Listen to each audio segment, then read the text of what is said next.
새해에는 하나님이 여러분들에게 기적을 베푸시고 또 능력을 베푸시고 또 여러분들의 모든 일 가운데 잘 되게 하시는, 형통하게 하시는 축복과 은혜를 허락하여 주실 줄로 믿습니다. 우리가 한 해를 시작함에 있어서 과연 우리는 어떤 생각을 가지시냐고 하면, 내가 지금 뭔가를 계획해 놨어요. 내가 뭔가를 지금 준비했어요. 그리고 우리는 그렇게 살아가려고 무척이나 많이 애를 씁니다. 내 생각이 다 맞다 생각을 하고 내 계획이 다 맞다 생각을 하고 우리는 그것만 고수할 때가 너무나 많이 있다라고 하는 거죠. 그러나 여러분, 성공하는 사람은요 항상 생각이 다른 사람이에요. 그거 알고 계십니까? 저기 전라도에 가면 거창이라고 있잖아요. 경상도죠. 경상도에 거창이 있잖아요. 거기에 가면 거창 고등학교가 있는데요, 그 학교에 가면 이제 그 직업 선택의 10계명이라고 하는 10가지의 그 계명이 붙어 있답니다. 근데 여러분 한번 잘 들어보십시오. 자, 우리가 직업을 선택함에 있어서 여러분들이 어떻게 그 직업을 선택해야 되는 것인가? 첫 번째, 월급이 적은 쪽을 택하여라. 두 번째는 내가 원하는 곳이 아니라 나를 필요로 하는 곳을 택하여라. 세 번째는 승진의 기회가 거의 없는 곳을 택해라. 네 번째는 모든 조건이 갖추어진 곳을 피하고 처음부터 시작해야 한다는 황무지를 택하여라. 다섯 번째는 앞을 다투어 몰려드는 곳을 절대 가지 말아라. 여섯 번째는요, 장래성이 전혀 없다고 생각하는 그곳으로 가라. 일곱 번째는 사회적 존경받는 것을 바라볼 수 없는 그러한 곳으로 가라. 여덟 번째는 한 가운데가 아니라 가장자리를 택하여라. 아홉 번째는 부모나 아내나 약혼자가 결사 반대하는 곳이라면 틀림없다, 그곳으로 가여라. 열 번째는 왕관이 아니라 단두대가 기다리고 있는 곳으로 가라. 이것이 직업의 10가지 10계랍니다. 직업을 선택하는 사람들이 가져야 된다. 이 거창 고등학교 식당에 가면 딱 강당에 이렇게 적혀 있는 그러한 직업 선택의 10계라고 합니다. 제가 그 고등학교를 가본 건 아니지만 이렇게 글을 보다가 이런 글이 있는 걸 가만히 바라보면서 이런 생각을 한번 해봅니다. 자, 정말 보통 사람이라면 다 그 반대의 생각을 가지고 있죠. 좋은 직장으로 가려면 돈 많이 주는 데 가야 되고, 나 인정받는 곳으로 가야 되고, 또 앞으로 전망이 좋은 곳으로 가야 되는 것, 그것이 우리들이 선택해야 되는 선택의 기준인데, 그런데 그 거창 고등학교를 세웠던 전영창 교장 선생님께서는 그렇게 하지 말라고, 이렇게 가라고 이렇게 이야기하고 있더라라고 하는 거예요. 오늘 우리가, 내가 하나님을 믿는 사람이라면, 우리가 성도고 내가 그리스도인이라고 한다면, 여러분 바로 그것이 오늘 우리들이 가져야 될 그런 모습이 아닌가, 이런 생각이 들어요. 사람들이 가지 않는 곳 우리는 가야 되고요, 사람들이 주목하지 않는 곳 여러분들은 주목하셔야 되고요, 장래성이 전혀 보이지 않는 곳이라 할지라도 오늘 우리 하나님께서 여러분들에게 말씀하신 곳이라고 한다면 우리는 그곳을 향해서 나갈 수 있는 귀한 자의 모습이 되어지셔야 한다라고 하는 거예요. 지금부터 약 2700년 전 예언자로 활동하던 이사야 선지자가 하나님께 들었던 말씀이 있어요. 하나님은 그에게 이렇게 선포하셨어요. 이사야 55장 8절로 9절에 있는 말씀인데요, 이는 내 생각이 너희 생각과 다르며 내 길은 너희의 길과 다름이니라. 여호와의 말씀이니라. 이는 하늘이 땅보다 높음같이 내 길은 너희의 길보다 높으며 내 생각은 너희의 생각보다 높음이니라. 할렐루야. 하나님의 생각과 우리의 생각이 다르다, 이런 얘기예요. 때때로 우리는 말이죠, 내 생각이 전부 다 맞는 양 생각을 해요. 내 계획이 확실한 것이다 라고 생각할 수가 있어요. 그러나 여러분, 이 한 해는 하나님의 생각을 따라갑시다. 할렐루야. 하나님의 길을 따라갑시다. 할렐루야. 그럼 하나님께서 오늘 여러분들을 통해서 역사하시는 귀한 시간이 다 될 줄로 믿습니다.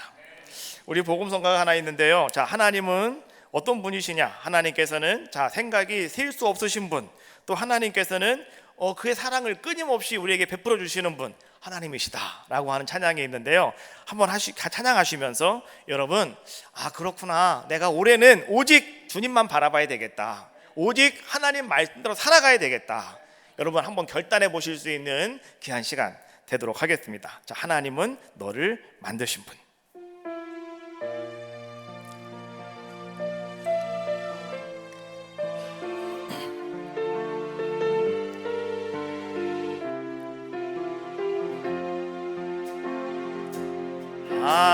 하나님은 너를 만드신 분, 너를 가장 많이 알고 계시며, 하나님은 너를 만드신 분, 너를 가장 깊게 이해하신단다. 하나님은 너를 지키시는 분, 너를 절대 포기하지 않으며, 하나님은 너를 지키시는 분, 너를 쉬지 않고 지켜보신단다. 그의 생각 셀 수 없고, 그의 자비 무궁하며, 그의 성실 날마다 새롭고, 그의 사랑 끝이 없고, 그의 생각 셀 수 없고, 그의 자비 무궁하며, 그의 성실 날마다 새롭고, 그의 사랑 끝이 없단다. 할렐루야. 바로 그것입니다. 여러분, 한 해는요, 이제 어제 또 우리가 명절을 맞이했잖아요. 또 새롭게 시작하는 한 해가, 여러분이 한 해는 그렇구나, 하나님의 생각은 나보다 항상 높으시구나, 하나님의 뜻은 나보다 항상 크시구나, 하나님의 길은 항상 나보다 더 좋은 길로 하나님은 준비하고 예비하신다 믿으시고요, 여러분이 한 해 하나님께만 집중하시는 귀한 시간 되시기를 주님의 이름으로 축원합니다. 그래서 오늘 예수님께서는 여러분들이 이렇게 말씀하셔요. 나를 따라오라 말씀해 주고 계셔요. 나를 따라오라고요. 예수님께서는 이 땅에 오셔서 33년의 삶을 살아가시면서 이제 30년 동안은 어머님과 아버님과 형제들과 함께 생활하셨고, 3년 동안 이제 예수님께서 하늘나라의 복음을 전파하셨죠. 이것을 갖다가 우리가 공생애다라고 이렇게 이야기해요. 예수님은 공생애를 시작하실 때 세례를 받으셨고, 예수님은 광야에 들어가서 금식 기도를 하셨고, 또 그 다음에 예수님은 사탄에게 말이죠, 시험을 당하시기도 하셨습니다. 그러면서 오늘 예수님께서는 이제 공생애가 시작되어지시면서 예수님은 갈릴리에 가셔서 첫 번째로 복음을 증거하시게 됐습니다. 자, 성경에 보니까 예수님의 공생애를 이렇게 설명하고 있어요. 마태복음 4장 17절 말씀에 보니까 이때부터 예수께서 비로소 전파하여 이르시되 회개하라 천국이 가까이 왔느니라 하시더라. 예수님이 이제 비로소 복음을 전파하셨다. 그러면서 주님께서 하신 첫 번째 말씀이 무엇이었냐고 하면 한번 따라해 봅시다. 회개하라. 천국이 가까이 왔느니라. 자, 예수님이 이런 말씀을 하셨습니다. 그런데 예수님이 던지신 그 첫 말씀은요, 왠지 좀 의아합니다. 좀 생뚱맞기도 하죠. 예수님께서 말이죠, 회개하라, 천국이 가까웠느니라. 그러면 그 다음에 예수님께서는 왜 우리가 회개해야 되는지, 천국이 우리 가까이 왔으면 어떻게 가까이 와 있는 것인지, 이것에 대해서 예수님께서는 무엇인가 설명을 해주든지 부연 설명을 해주셔야 되는데요, 오늘 말씀에 보니까 예수님께서는 그 말씀 다음에 곧바로 주님은 뭘 하시고 계십니까? 오늘 우리 본문의 말씀에 보니까 갈릴리 해변을 다니시다가 두 형제 곧 베드로라 하는 시몬과 그 형제 안드레가 바다에서 그물 던지는 것을 보시고 그들을 부르셨다라고 말씀해 주고 계셔요. 그리고 조금 더 가시다가 예수님께서는 야고보와 그 형제 요한이 함께 그 아버지와 함께 고기 잡는 그물 깁는 것을 보시고 또한 그들을 부르셨다라고 성경은 말씀해 주고 계시더라라고 하는 거예요. 예수님께서는 오늘 제자들을 부르셨어요. 그리고 그들에게 이렇게 말씀하셨어요. 나를 따라오라고. 내가 너희를 사람을 낚는 어부가 되게 할 것이라고 예수님은 그들에게 말씀하셨어요. 그러나 그렇게 부름받은 제자들은 말이죠, 그 예수님께서 가지고 계신 마음이 어떤 마음인지 잘 이해하지를 못할 때가 너무나 많았고요. 또한 그들은 예수님께 뭔가 좀 도움이 되고 위해서 예수님께 부름받은 사람들의 모습이었음에도 불구하고 그들은 예수님께 도움이 되기는커녕 예수님께 도리어 방해가 될 때도 많이 있었다라고 하는 것이죠. 그때마다 예수님께서는 얼마나 그들을 바라보시고 답답하셨겠습니까? 그럼에도 불구하고 오늘 예수님께서는 그들을 부르셨습니다. 예수님이 이 땅에 오셔서 하나님의 아들로서 또 하나님과 같은 자로서 예수님은 혼자 모든 것을 다 하실 수가 있어요. 예수님은 곧 하나님이시기 때문에. 그러나 예수님께서는 오늘 제자들을 부르셨다는 거예요. 그리고 그 제자들을 세우셨다는 거예요. 그리고 예수님께서는 말이죠, 그 제자들을 데리고 다니시면서 오늘 많은 사람들에게 뭔가를 가르치십니다. 그리고 예수님께서는 또 그들에게 복음을 전하십니다. 그리고 또 예수님께서는 뭘 하셨느냐고 하면 이렇게 어렵고 힘들고 병든 사람들을 치유해 주시는 아름다운 일들을 예수님은 3년 동안이나 계속해서 그 일을 감당하시는 것이 예수님이 행하신 모습이었습니다. 3년 정도의 활동을 다 하신 다음에 예수님께서는 십자가의 고난을 받으시고 이제는 다시 살아나셔서 이것을 갖다가 우리가 부활하셨다라고 말씀해 주고 있죠. 부활하시고 예수님은 하늘로 승천하시기 전에, 올라가시기 전에 예수님은 제자들을 세상으로 파송하십니다. 오직 성령이 너희에게 임하시면 너희가 권능을 받고 예루살렘과 유대와 사마리아 땅끝까지 이르러서 내 증인이 될 것이다. 예수님 말씀하시면서 제자들을 예수님은 세상으로 보내시는 거예요.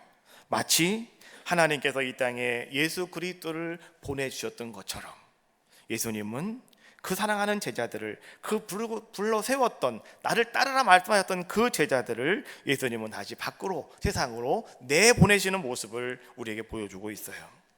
이러한 모습을 바울은요, 디모데에게 편지를 쓰면서 이렇게 고백을 합니다. 디모데전서 2장 4절 말씀해 보니까 하나님은 모든 사람이 구원을 받으며 진리를 아는 데에 이르기를 원하시느니라. 할렐루야. 하나님은 모든 사람이 구원받기를 원하신다. 하나님은 모든 사람들이 다 진리에 이르기를 원하신다. 여러분, 그래서 오늘 하나님은 여러분들을 불러주셨다는 거예요. 오늘 하나님은 여러분들을 세워주셨다라고 하는 거예요. 여러분, 오늘 우리는 분명히 아셔야 돼요. 오늘 내가 이곳 성전에 와서 예배를 드리는 것은 내가 그냥 와서 앉아있는 것 절대 아니다. 하나님이 나를 불러주셨어요. 믿습니까? 믿으시는 분은 오른손을 들어서 가슴에 한번 대보시고 한번 스스로 한번 자기 자신에게 한번 고백해 봅시다.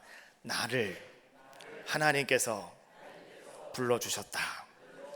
하나님은 나를 부르셨다. 믿습니까? 믿습니까? 여러분, 이것이 확실하셔야 되는 거예요. 내가 그냥 어느 날 갑자기 누가 같이 그냥 교회에 왔다가 예배 드렸다가 내가 붙잡혔다, 이게 아니라 하나님이 나를 불러주셨다. 나를 이곳으로 부르신 분도 하나님이시고 나와 함께 하시는 분도 하나님이시다라고 하는 거예요. 오늘 예수님께서 그 제자들을 나를 따라오라 말씀하시면 그들을 불러주셨던 것처럼 하나님은 여러분들을 불러주셨다는 거예요. 자, 그러면 오늘 여러분, 내가 왜 하나님께 부름받는 자의 모습이 되었느냐라고 하는 거예요. 우리는 그것을 분명히 여러분들이 아셔야 돼요. 하나님은요, 여러분들을 통해서 하나님의 일을 행하시려고 하나님은 여러분들을 불러주신 거예요. 어떤 분들은 말이죠, 그냥 교회만 와주면 되는 줄 생각하시는 분들이 계셔요. 나 그냥 오늘 주일이니까 교회 가줘야지 뭐. 우리 목사님 불쌍하잖아. 우리 목사님 맨날 기도한다는데 내가 가 자리 채워줘야지. 여러분, 이게 아니에요. 내가 하나님께 부름 받았기에 나는 오늘 예배당에 나온 거예요. 그러면 내가 오늘 부름 받은 자의 모습으로서 하나님은 나를 통해서 하나님의 일을 행하게 만드시는 거예요. 하나님은요, 직접 모든 것을 다 하실 수가 있어요. 그러나 하나님은요, 한 가지 철칙을 갖고 계셔요. 우리 모든 천지창조를 하신 이후에 하나님은요, 그 다음부터는 절대 하나님 나서시는 적이 별로 없어요.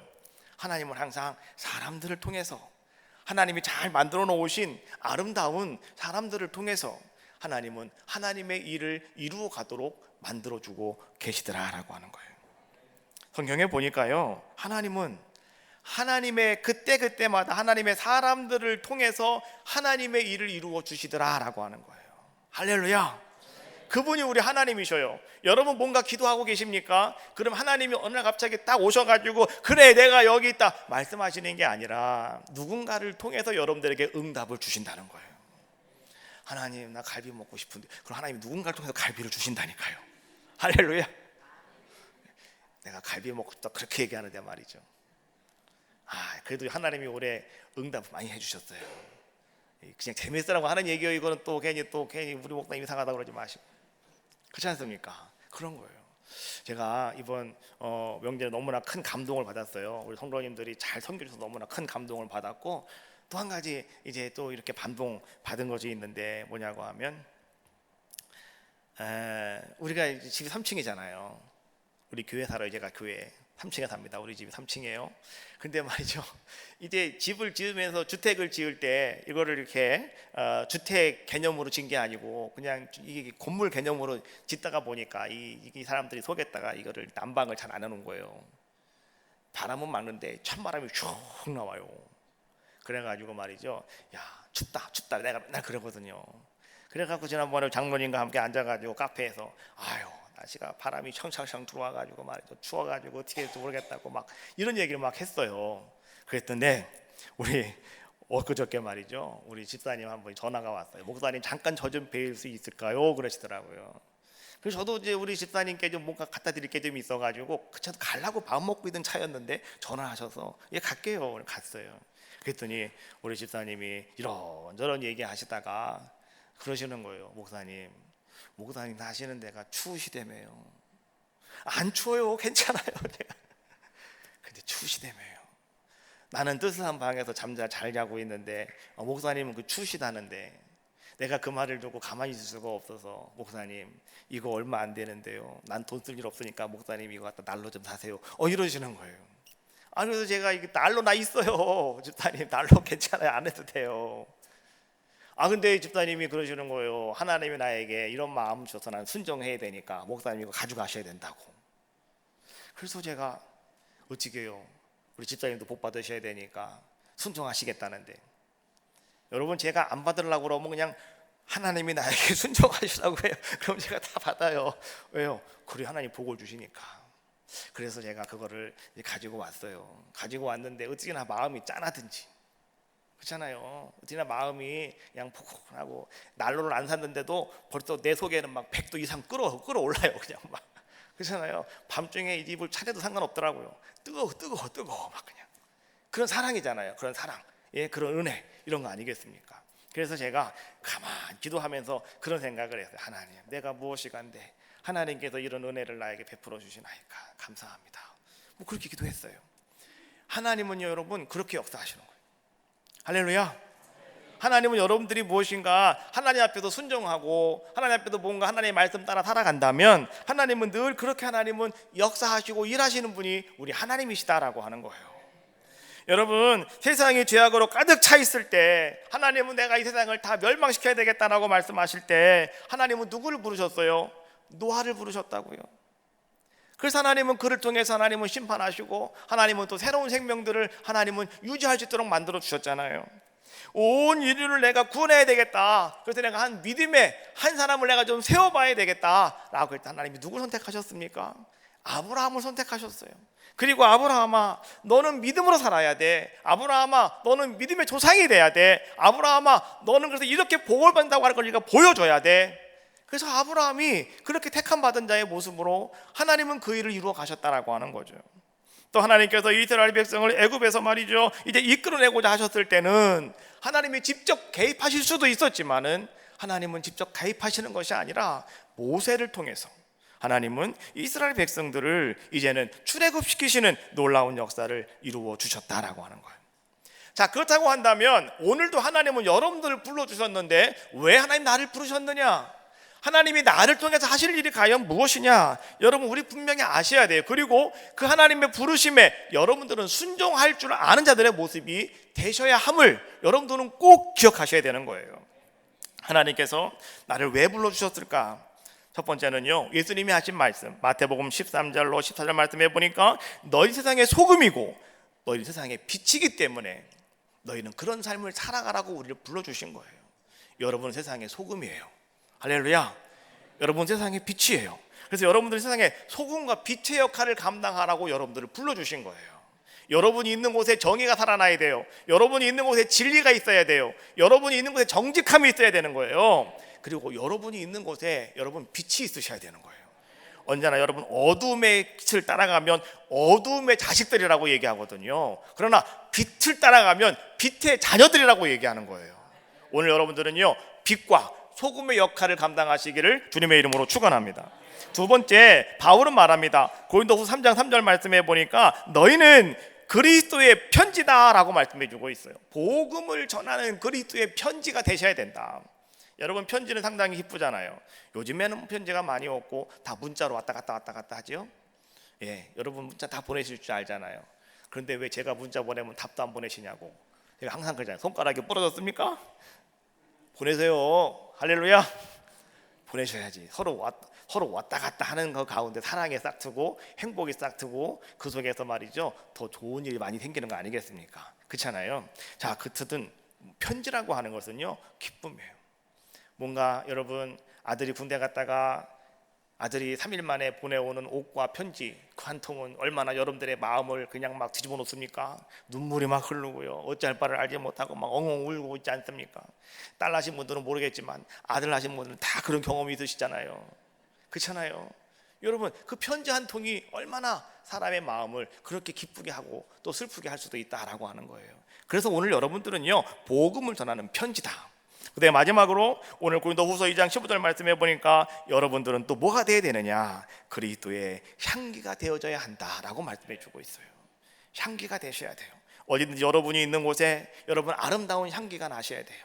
여러분이 있는 곳에 무슨 이상한 냄새가 나면 사람들은 안 오는 것처럼 향기가 날 때 그곳에서 여러분들은요, 그리스도의 복음을 전하고 또 예수 그리스도의 사랑을 나눌 수 있는 귀한 자가 다 될 줄로 믿습니다. 오늘 예수님께서 제자들에게 나를 따르라 라고 했을 때 오늘 그들은 그물을 버렸답니다. 그들은 배를 버렸답니다. 그리고 그는 아버지를 버려뒀답니다. 그리고 예수님을 따라갔대요. 여러분, 그렇다고 한다면 오늘 이 시간 하나님이 여러분들을 불러주셨는데 하나님께 부름받은 여러분들은요, 궁극적으로 누구를 따라가야 되겠느냐라고 하는 거예요. 우리는 예수님을 따라가셔야 돼요. 할렐루야. 예수님만 따라가는 여러분들의 모습이 되셔야 된다라고 하는 거예요. 누가복음 9장 23절 말씀해 보니까 예수님은 이렇게 말씀하셨어요. 같이 한번 읽어봅시다. 시작.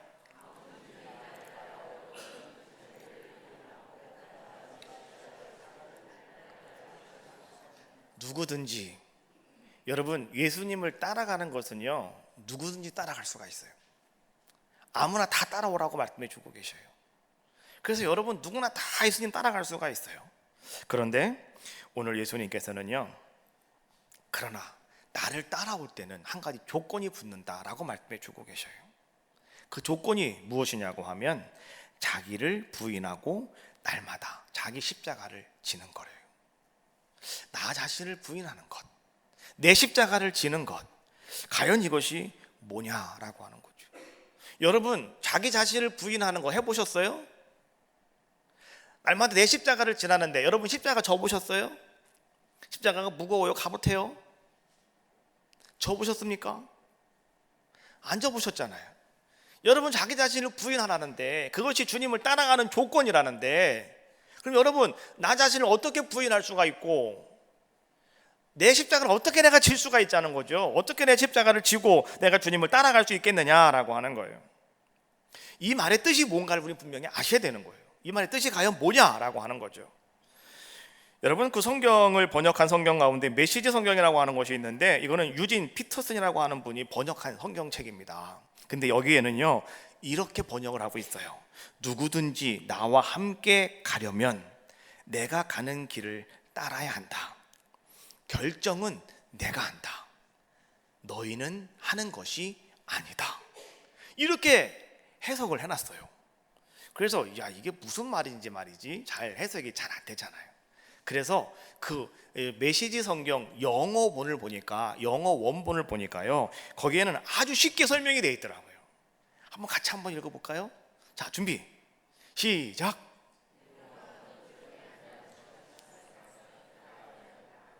You are not, 넌 아니야. In the driver's seat, 운전석에 앉는 게 너 아니야. I am, 나라니까. 이런 얘기예요. 뭔 말인지 이해되셔요? 자, 여러분, 오늘 말이죠. 자, 누구든지 나와 함께 가려면 내가 가는 길을 따라가야 된다. 근데 결정은 내가 한다. 너희가 하는 것이 아니다. 이 말을 영어 성경에 보니까 그런 말이에요. You are not, 넌 아니야. In the driver's seat, 운전석에 앉는 게 네가 아니야. I am, 나라니까 라고 말씀하시는 거예요. 나가 누구예요? 주님이시고 바로 하나님이시라는 거예요. 오늘 주님이 여러분의 인생의 운전자가 되어주신다라고 하는 것을 이야기해 주고 있는 거예요. 여러분, 나 자신을 부인한다라고 하는 것이 무엇이냐고 하면 내 인생의 운전석을 주님께 내드리는 거예요. 차를 좋은 거 사신 분들은요, 절대 차 안 주죠? 그렇잖아요. 차를 좋은 걸 딱 사면은요, 그 절대 키 안 줍니다. 마누라도 저 차는 안 준다는 사람이 있더라고. 웃긴 사람이, 이 사람이. 차는 줘도 마누라를 주면 안 되는 거잖아요. 그렇잖아요. 근데 사람들은 너무 차가 좋다고 그렇게 말을 이상하게 하시는 분도 계시더라고. 그만큼 차가 귀하다 뭐 이런 얘기잖아요. 다른 말로 말하면 운전석은 절대 못 주겠다 이런 얘기예요. 그러나 여러분, 오늘 여러분의 인생 가운데, 여러분의 개인의 삶 가운데 여러분의 운전석은 과연 누가 앉아 있느냐라고 하는 거예요. 내가 앉아 있으면 여러분은 자기 자신을 부인한 게 아니에요. 그러나 거기에 주님이 앉아 계시면 여러분은 나 자신을 부인한 거예요. 그리고 여러분들은 십자가를 짊어진 거예요. 그리고 여러분 거기를 따라갈 수가 있는 거예요. 할렐루야. 오늘 여러분들은요, 내 인생의 운전석에 누가 앉아 있는가 한번 생각해 보셔야 돼요. 그리고 여러분의 가정의 운전석에 과연 누가 앉아 계신가? 여러분의 일터의 운전석에, 여러분 사업장의 운전석에 과연 누가 앉아 계시냐라고 하는 거예요. 어떤 분들은 그래요. 내가 열심히 사업을 해야 된다고 그러고요, 내가 가정을 잘 지킨다고 생각을 해요. 노! 아니라니까요. 주님이 앉아 계시면 돼요. 그럼 사업은 잘 되게 돼 있는 거예요. 여러분 가정에 주님이 앉아 계시면 돼요. 그럼 여러분 가정 자녀들은 다 잘 되게 돼 있어요. 안 그렇습니까? 왜 여러분들이 주인 운전자가 되셔가지고 너는 이렇게 해야 된다고 말이지, 그 아이들 들들 볶고 계십니까? 하나님께 맡기세요. 하나님께 맡겨버리시라고요. 그럼 하나님께서 비록 그 아이가 서울에 있는 스카이대는 못 가도, 서울에 있는 그 무슨 대학은 못 가도 하나님이 그 아이를 통해서요 영광 받아주 작정하신다면 하나님은 더 그를 높게 만들어 주실 줄로 믿습니다. 그래서 하나님께 붙어 있을 때, 하나님이 여러분의 가정의 운전자가 되어 주실 때, 여러분 가정의 운전자가 되어 주실 때 하나님은 역사하신다는 거예요.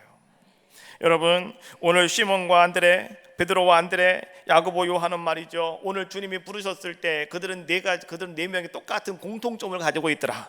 그것이 뭐냐고 하면, 자, 20절에 있는 말씀인데요, 같이 읽어볼까요? 20절 시작. 그들이 곧 그물을 버려두고 예수를 따랐다. 이거는 베드로 안드레 때 이야기입니다. 그 다음에 22절 말씀 읽어봅시다. 그들이 곧 배와 아버지를 버려두고 예수를 따랐다. 자, 여러분, 이게 무슨 얘기입니까? 그들은 이런 공통점을 가지고 있어요. 주님이 나를 부르셨을 때 그들은 부르심에 그대로 곧바로 응답했다. 그리고 두 번째, 그들은 어떤 특징을 가지고 있냐고 하면 자기들이 가지고 있는 모든 소유를 다 버렸다. 이게 그들의 공통점이에요.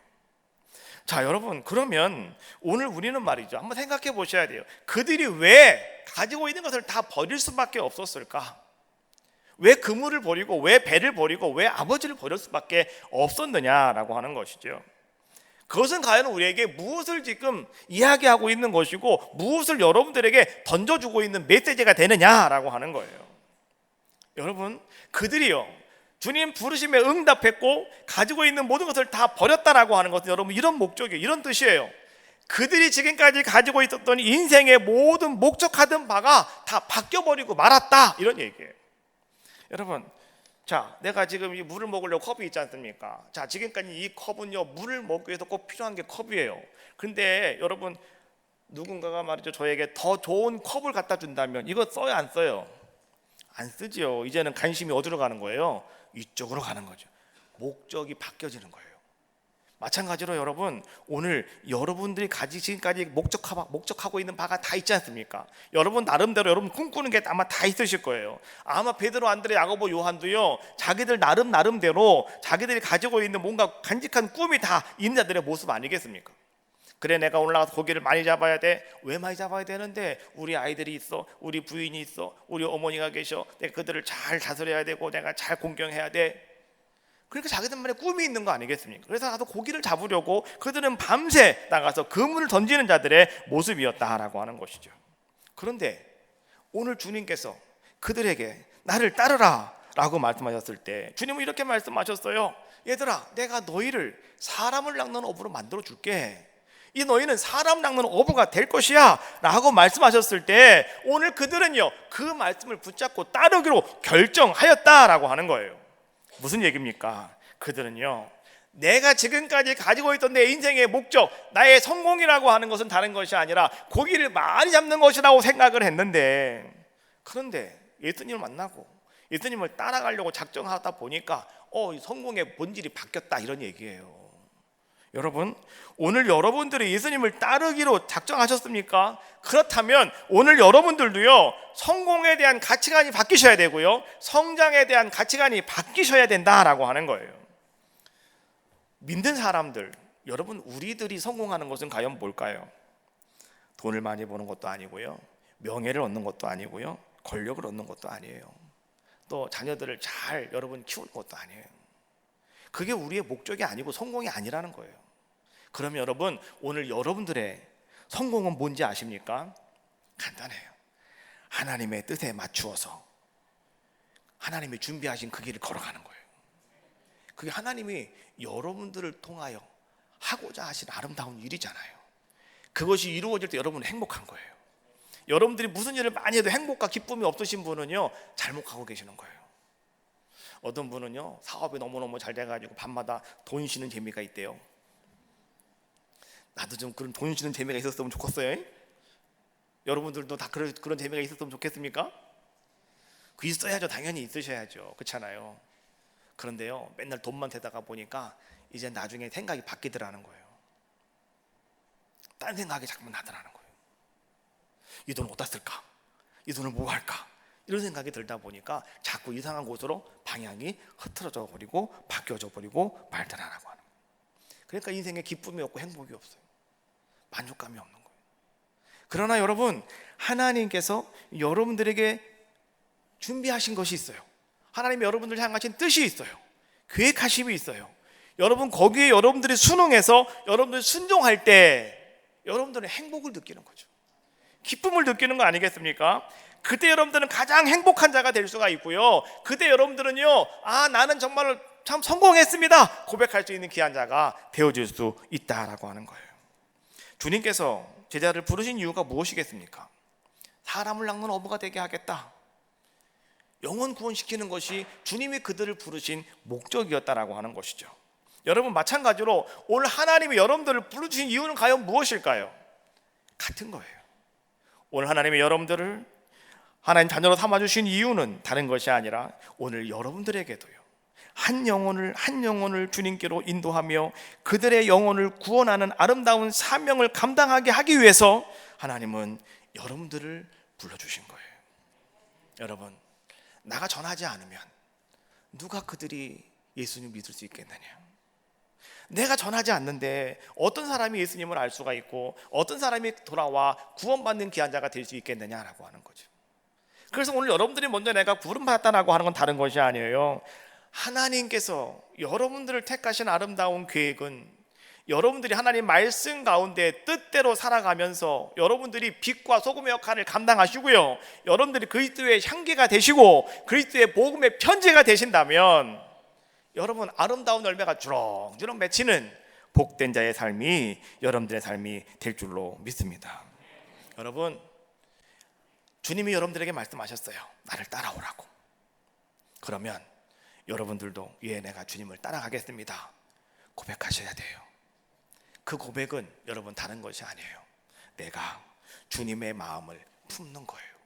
그리고 이제 여러분들이요, 지금도 죽어가고 있는 한 영혼 한 영혼을 바라보시면서 애통한 마음을 가지시고 정말 여러분들이 정말 그들을 주님께로 인도하기 위해서, 정말 그들을 주님께로 다시 아름답게 구원시키기 위해서 최선을 다하는 한 해가 되어진다면 하나님은요, 여러분들을 통해서 놀라운 일들을 이루어 주실 줄로 믿습니다. 올해 성공은 한 영혼 구원시키는 거예요. 할렐루야. 여러분이 사업장에서 말이죠, 많은 돈을 벌어야 되겠다, 중요하죠. 그러나 여러분, 그것보다 먼저 하나님, 내가 한 영혼 구원하기를 원합니다. 내가 빛과 소금의 역할을 감당하게 해달라고 기도하십시오. 그리고 여러분, 그리스도의 향기가 되십시오. 그리고 편지가 되십시오. 그럼 하나님은 여러분들을 통해서 바로 그런 놀라운 일들을 이루어 주실 줄로 믿습니다. 오 하나님, 찬양하시겠습니다.